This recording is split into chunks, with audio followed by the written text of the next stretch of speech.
Well, you might have heard about this newest move by the DEA by now, and it might seem like I'm kind of behind on the curve on this story. Well, there's a reason for that.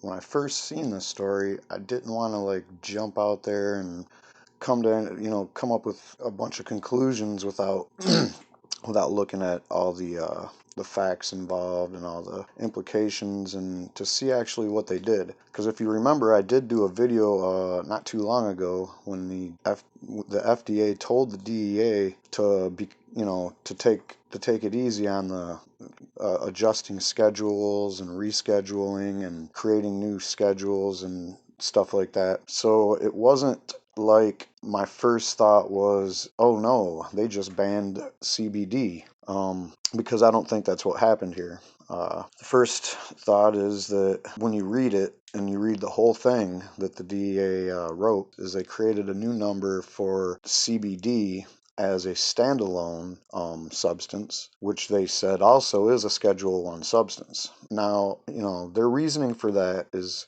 that no matter how you do it, you can't extract CBD without getting at least a trace amount of THC in it. They did talk about non-cannabis derived CBD as well, which would be from hemp. And currently, the hemp CBD is regulated by the FDA and does have the people that manufacture it do have the ability to ship it across state lines. These people currently, as far as I know, don't even they use the DEA number that was there before, and they probably will still continue to do that. And why is that important? Well, the DEA has always considered CBD and all the other cannabinoids, and their definition of a plant or marijuana is any and all parts of the plant. I mean, they're talking about the seed as a Schedule 1 substance. If a seed is a Schedule 1 substance, what do you think anything else is? Like a molecule that has a medicinal property. To them, it doesn't matter. It hasn't been researched. So if it has some kind of a medicinal property, it's something that they don't approve of. Now, that you see, there's something wrong with that sentence there, because again, the DEA's not into the business of approving things. That's the FDA. I'm going to look at a bunch of these articles. So if you want to stay on and stay aboard, this video might get pretty long, because I think every one of these articles has at least something in it that needs to be said. And we're going to go over them all. Not all of them, but there's a bunch of them that I want to touch on. But if you look on the Google search I searched for DEA CBD, and I got about, 25, 30 citations over here, ranging from the sky is falling to nothing new here. Now, the nothing new here is kind of more where I'm leaning, because like I just said, the DEA has always considered everything that has to do with a marijuana plant and a hemp plant. Let's not get it twisted. They've always thought of those things as Schedule 1 substances, every part of the plant, everything. But at one point, and we'll get into it as I go through these articles, there was a ruling on hemp, because there's a bunch of states that wanted to change the hemp laws. A lot of states, in fact, have changed their hemp laws, and the federal government has changed its designation of hemp as not marijuana, just because of the Farm Bill, where they are letting states basically make up their own mind on hemp and hemp production. So since I started making this video last night and gathering images and stuff, there's more articles than I had on my screenshots. So I recommend, if you wanted to see some of these crazy headlines that are coming out of this, all you have to do is Google DEA CBD, and you'll get and then hit the news button, and you'll get all the news stories that that are related to this story. And I'm going to start out with the one that I think we all need to look at, because we've all heard lately about this fake news. It's like all you hear, really. And when you got the government talking about fake news, and the government talking about maybe doing some censorship censoring, I guess is what it sounds like, I start to get a little worried because there is no such thing as fake news, all right? I mean, yeah, there is fake news. Of course there's fake news. There's people out there that are trying to look like news that aren't news. They're not informing you of anything, and they're probably with some kind of hidden agenda trying to give you some information that's bad. Now, fake news is subject to individual interpretation, I guess. Because if you're trying to tell me that CNN and Fox News and all those guys are real news, but, you know, you're going to pick and choose which ones are fake, I got a problem with that because those guys have a long history of fake news, all right? And we can get into it.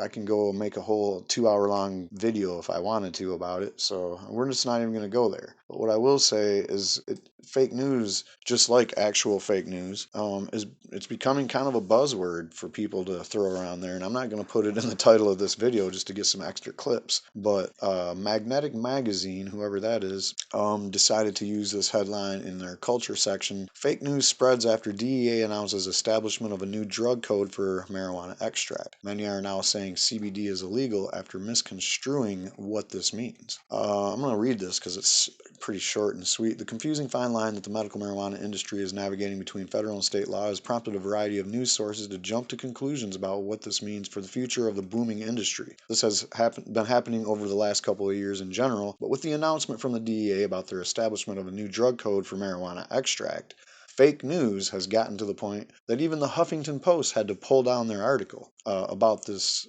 situation. And yeah, I guess they had an article up. Somebody else had a link to, like, there's some place on the internet where they still have these articles that people pull down. And apparently if you look for it, you can find their article.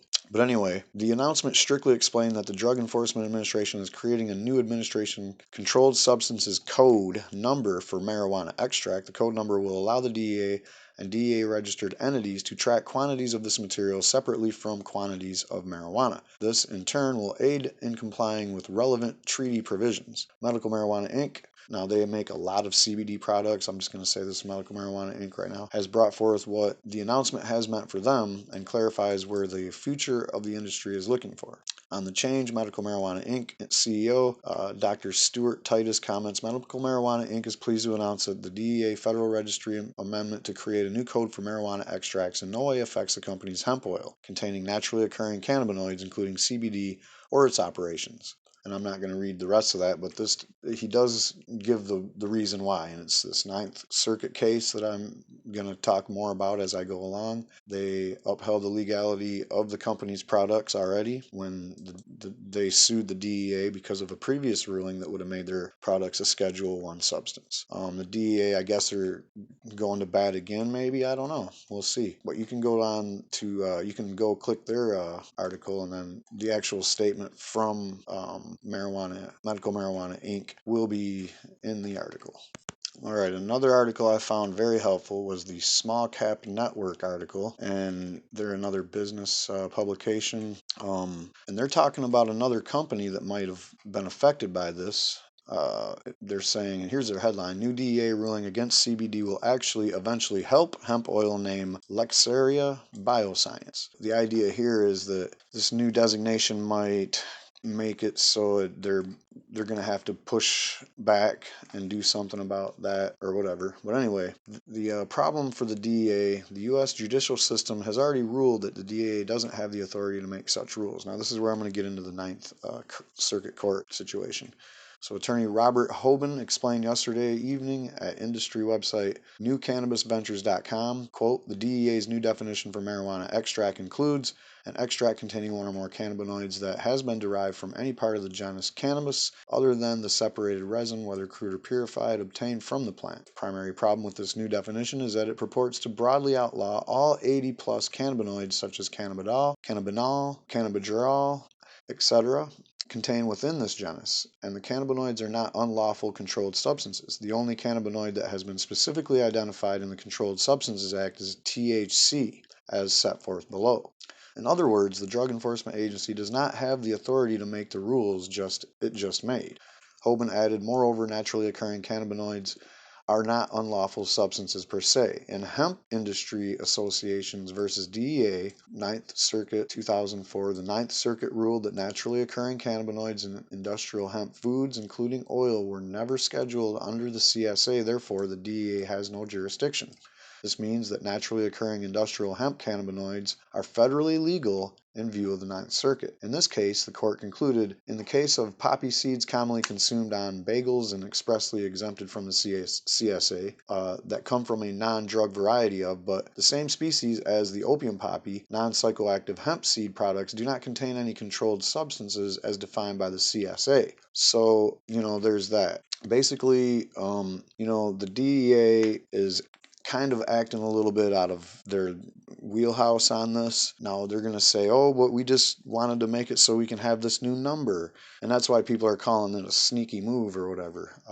This one headline back here that said, CBD oil is Schedule 1 drug. Was the DA's move to criminalize cannabidiol illegal or sneaky? It's a little bit of both, it sounds like. So, it's getting ridiculous to keep seeing the way that the DEA and the FDA, and if you want to know the truth, continue to act like the public doesn't have any information at all, and they can continue to just, say what they want, and people are supposed to just believe what they're saying.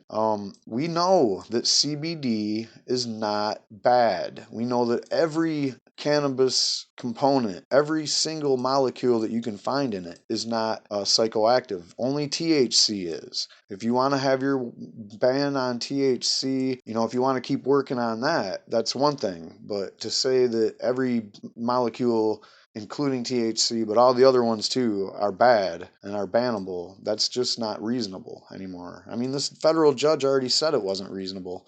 Just like a poppy seed on a bun from a poppy plant, you're not even going to get high off of. So there's no possible way. And the DEA, in their little new thing that they wrote to the Federal Register, they even kind of go into that, and they go into hemp too. They try to act like I'm going to get back into that when I go over this whole thing. I'm going to go over the whole thing in a different video, because there's parts of this where they kind of overstep their bounds in talking about CBD, kind of saying that, hey, there's no possible way you can extract just CBD without getting at least trace amounts of THC in there. And again, I want to refer to the internet, Google. Hello, we know a lot about marijuana now because people have been studying it for quite some time now, believe it or not. And there's a few conclusions that you come up with that are absolute. I mean, it's not a theory. It's absolutely true that if you have more CBD than THC, then it basically relegates the effect of the THC. Now, if you only have trace amounts of THC and no CBD, one might argue that you're probably not going to get any psychoactive effects from the THC, period. You got to have a nice percentage, like 5%. Anything under 1% was never considered that big of a deal anyway. So, the idea that a trace amount of THC is something that the DEA should be worried about and should be Schedule 1 is another one that's absurd. And, there's going to be some lawsuits. There's definitely going to be lawsuits if the DEA does any action, which, by the way, I'll get into when I do that other video. They really can't. Their budget doesn't allow them to really go into medical marijuana states. Now they're talking about, okay, so you can't move stuff across state lines if it's a Schedule 1, and that's something, one of the fears here. I don't know where they're going with that. Are you trying to tell somebody that they can't ship some Charlotte's Web CBD medicine to New Jersey or Georgia or somewhere where they don't actually produce the medicine, but they do have laws saying that you can use the medicine? You're going to criminalize people that are transporting that to them. I don't know if that's in there or not. I'm going to do that when I do the video, so if you see it, check it out. Okay, now here's another one of those extreme headlines. The DEA just dealt a blow to families with sick kids by Danielle McCursey. This is from ATTN. It's a little bit dry on content is all I'm going to say about this article. There was a video, but I don't have my internet on, so I didn't get to watch that. But it was from Kyle Yeager traveling to Colorado to speak to a family treating their kid with seizures. Basically, they're trying to tell you that, this is dealing a blow to these people that have the kids with the seizures. Now, the one thing I found useful in this article was that it says hundreds of families have moved to Colorado in order to use hemp oil as a treatment for reducing seizures. There are 28 states where medical cannabis products are legal, and 16 have laws that specifically allow medical use of non-psychoactive CBD. So that's way more than half of the country where it's already legal to use these CBD products. That is not, though it is not said that the oil will eliminate seizures completely, patients who have used it experience less seizures as well as improvements like being able to focus in school. If you watch my videos a lot, you might have seen the one I made about the mouth spray or the nasal spray, where they spray it into the nasal cavity of these kids while they're having seizures, and the seizures stop within a minute. So yeah, it would deal a blow to them if there was some reason why this medicine couldn't get to the kids. So all the time you always hear the DEA talking about the kids, or the prohibitionists talking about it's for the kids. We need to make the kids safe. We need to send them the right message that doing drugs is wrong. Well, you should be sending them the message that putting people in jail for smoking marijuana is wrong. You should be putting the message out there that medicine is not something you should be able to go to jail for using your medicine. That's the message you should be telling the kids, especially the kids that are having these seizures. You're trying to protect kids, and you're going to let even one of these kids have even one seizure that shouldn't have been a thing because there was the medicine available. Then you're hurting kids. You're hurting them. All right, the next one I'm going to get to here is the one that everybody was talking about and shared and freaked out about. The new DEA rule says CBD oil is really, truly, no joke, illegal. This is by leafly.com. And yeah, it's a very good article. I don't know, again, the headline, a little bit misleading in my opinion. And in here, they do provide with some pretty good perspective. So if you're thinking that the products that we're talking about, the CBD products that you can buy pretty much almost anywhere in the country now, yeah, so they're less than 0.3% of THC, so it's in hemp too, so what the heck? Well, the DEA comment from Rosenberg on this says, what if it's CBD and no other cannabinoids? The agency response, for practical purposes, all extracts that contain CBD will also contain at least small amounts of other cannabinoids. However, if it were possible to produce from the cannabis plant an extract that contained only CBD and no other cannabinoids, such extract would fall within the new drug code, which is the new code number for CBD oil that they have designated so that people transporting CBD around and producing it and all that stuff that already work with the DEA and already tell them that they're doing that will have this new number if they have some CBD stuff that is pure. Now, I don't know if this is all as confusing it is to you as it is to me, but what really makes it sad is that he's sitting here acting like he knows what he's talking about on the, oh, well, there's no way to make this extract without having trace amounts of THC in it. Yeah, there is. And besides, like I said, it doesn't matter. You're going to have something that's going to be like in the area of 80 to 98% CBD with very little, like a percent, if not less than that, of THC. The THC is basically insignificant at that point. It's totally insignificant. The DEA is confident that you can't find enough traces and other cannabinoids in your CBD oil to arrest it. Prosecute. If they can't, they still have the option of arresting and prosecuting based on the CBD oil itself. I guess that's the fear. So, like, if you're thinking that the new drug code was just to protect people with CBD only stuff, no, because they said CBD, even if it is CBD only, is under Schedule 1 now. Another good point they make in this article is that the new rule seems to clarify the DEA's position on hemp-derived CBD, which entered a legal gray area following the Congress's passage of the 2014 Farm Bill. The legislation allowed certain states to grow hemp in pilot projects and blocked federal law enforcement authorities, i.e. the DEA, from interfering with state agencies, hemp growers, and agricultural research. Although the DEA considers CBD oil a federally illegal Schedule 1 drug, there are temporary safeguards in place to protect patients in states from federal prosecution over possession of the oil. The Rauerbacher-Farr Amendment is the most important of those protections. Originally passed in 2014, the amendment to a congressional appropriations bill prohibits the Justice Department from spending funds to interfere with the implementation of state medical cannabis laws. In August, the federal Ninth U.S. Court upheld Rauerbacher-Farr in the face of a challenge brought by federal prosecutors. The amendment is the chief piece of legislation preventing federal law enforcement officials from prosecuting patients from possessing CBD products in the 28 legal medical cannabis states. The District of Columbia, in addition, 16 states have passed so-called CBD-only laws laws that allow patients and caregivers to possess non-psychoactive CBD products. Those CBD-only laws usually allow no legal avenue to produce or obtain the products, however, so they have to be imported from states where production is allowed. The Rauerbacher-Farr amendment must be renewed every year, and if it's not, its safeguards disappear with it. Now, there you go. That's that Jeff Sessions fear again. Is he going to let that go or what? The amendment was most recently renewed last Friday, December 9th, as part of a continuing House resolution known as H.R. 2028, which funds the federal government through April of 2017, April 28th. That's when that resolution will expire. So once again in April, we could see both of these resolutions just fall off the map. I mentioned that before when I was talking about Jeff Sessions, so, we're just going to have to wait it out and see what the heck goes on. And the last article I'm going to look at in this video is the Leafly.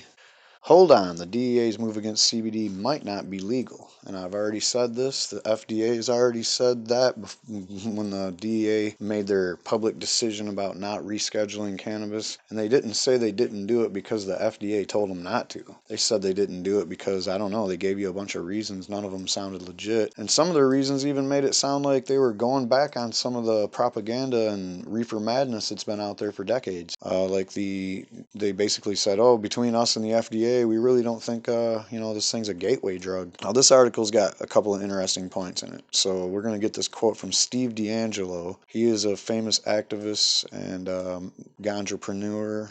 You pretty much got to know who he is. If not, he's the Harborside Health founder. He also runs a cannabis college called Oaksterdam. Anyway, Steve says, DEA once again oversteps its authority. Well, knock me over with a feather. Who would have ever expected that? Over the past 48, attorneys and legal scholars and others have pushed back with force. Many are arguing that the DEA's move is clearly an instance of illegal agency overreach. It's a move that the same agency tried 15 years ago, and in fact, the attempt was ultimately slapped down by federal court. So the DEA tried this in 2001 and lost. Cannabis industry veterans who have been in the game must have felt a sense of deja vu when they read the DEA's final rule this week, because the agency tried this same maneuver a decade ago. The DEA cannot create a statute, Robert Hoban told me in an interview earlier this week. Hoban is a Denver-based attorney who specializes in cannabis law. He is also an adjunct law professor at the University of Denver. Only Congress can do that, he says. He mentioned legal precedent established by a case involving hemp products more than a year ago. Look at HIA versus DEA case. In October 9th, 2001, the DEA published what it was called an interpretive rule, saying that any product that contains any amount of THC is a Schedule I controlled substance. That rule would have banned all hemp and hemp seed products, including hemp seed oil. The case took more than 2 years to find a resolution, but ultimately Dr. Bronner's defeated the DEA, Dr. Bronner's Magic Soaps. In two separate rulings in 2003 and 2004, the U.S. Ninth Circuit Court concluded that a non-psychoactive hemp had not been regulated by Congress under scheduling system established by Controlled Substances Act. Therefore, the DEA wanted to reschedule hemp. It would have to follow established rules for doing so, which meant going through Congress. The DEA's interpretive rule was not an interpretation at all, the judge said. It was an act of legislation, and only Congress can pass legislation. The DEA has no authority to regulate drugs that are not scheduled by Congress, the court concluded. It don't look like what they did is even a thing. I've already said this in this very video. They might go, oh, well, we're just making up a number and telling you that CBD is a Schedule I drug. You just said that that CBD is a Schedule I drug. You said it. You said, well, no matter what, it can contain THC, and that's a Schedule I. Trace amounts of THC is already not considered Schedule I, and I've already went over that. So I don't think what this DEA did here, I don't think it's a legitimate move. And certainly there won't be any enforcing going on currently. Now that could change. There's a possibility that things could change and they will regain their ability to enforce marijuana laws in states that have medical marijuana. And when that happens, if that happens, we'll go from there and we'll see what their move is. But currently, if they think that they're going to go out and hang out at some place and wait for their mail to come and then bust them for importing, and then at the same time they're at the other place in the other state. They're in Colorado where they made the stuff, and they're going to bust them at the same time. And they're going to bust both people and say, hey, you shipped this to you and you got this in the mail from them and blah blah blah, it's all illegal now.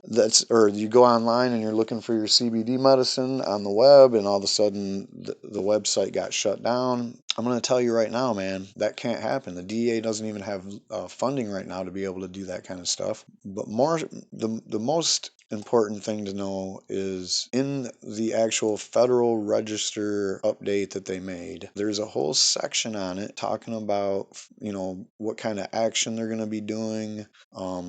And if they're going to be, have any kind of funding to do anything about this. They don't. There's nothing in here that's going to give them any further enforcement power. The stuff that they wrote, they're not saying, hey, we're going to go ahead and start busting people or shut websites down or any of this. I mean, none of that's in there. So we'll keep up on this. And I guess in conclusion, don't freak out, I guess, is the only thing I can say. It looks like the DEA is just, they're doing what they usually do. They like to try to do stuff too. They're a government agency. The FDA already told them, hey, relax, chill. You can't do these.